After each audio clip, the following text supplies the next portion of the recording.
Hello বন্ধু, welcome back to my channel. তো আজকে ফাইনালি আমরা একটা বিয়ে বাড়ির ব্লগ নিয়ে চলে আসলাম। আজকে আমার বোনের বিয়ে। তো প্রথমেই তোমাদের দেখাচ্ছি যে মণ্ডপসজ্জা কীভাবে সাজাতে হয় বা সাজায়। তো এটা হলো প্রথমে মণ্ডপসজ্জা। তো খুব সুন্দরভাবে সাজিয়েছে, লাইটিং থেকে শুরু করে সাজনাতলা থেকে। তো অলরেডি এসে দেখি কেউ নেই এখানে। তো ফাইনালি আমরা ঢুকে গেলাম, ঢুকে দেখি কেউ নেই। এটা কফি হাউসের জায়গা। তো খুব সুন্দরভাবে সাজিয়েছে, খুব দুর্দান্তভাবে সাজিয়েছে। তো যখন সাজানি তখন এরকম ছিল প্যান্ডেলের আগে।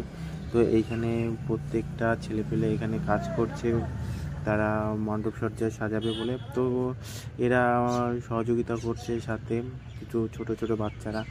তো তোমরা দেখতে পাচ্ছ ফাইনালি একটা ভাগ্নে এসে বলছে, মামা তোমার ভিডিও খুবই ভালো লাগে। তারা ঠিক আছে চলো। তো দেখার পর আমরা চলে আসার পর মণ্ডপসজ্জা তোমাদের আরেকবার ভালো করে ঘুরিয়ে দেখাই, দেখো। তো ফাইনালি মণ্ডপসজ্জা দেখার পর আমরা খাওয়ার দিকে চলে যাব। এখানে কিছু বন্ধুরা দাঁড়িয়ে আছে। তো তো বরযাত্রীরা কেবল ঢুকেছে, তো ঢুকে প্রবেশ করেছে ঘরে। তো তোমাদের পরে দেখাবো বাদবাকিটা। তো আমরা খাওয়ার দিকে এখন চলে যাব। তো এটা হলো খাওয়ার টেবিল।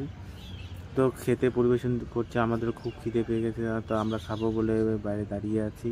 তো এখানে তোড়জোড় চলছে খাওয়া দাওয়া খুবই। তো ফাইনালি আমি একটা গান শুরু করে দিলাম।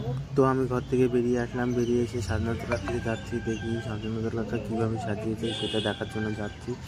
তো প্রথমে বসলাম, একটু বসে তো মনে আনন্দে একটু গান করলাম। গান করার পর সাজনাতলার দিকে যাব।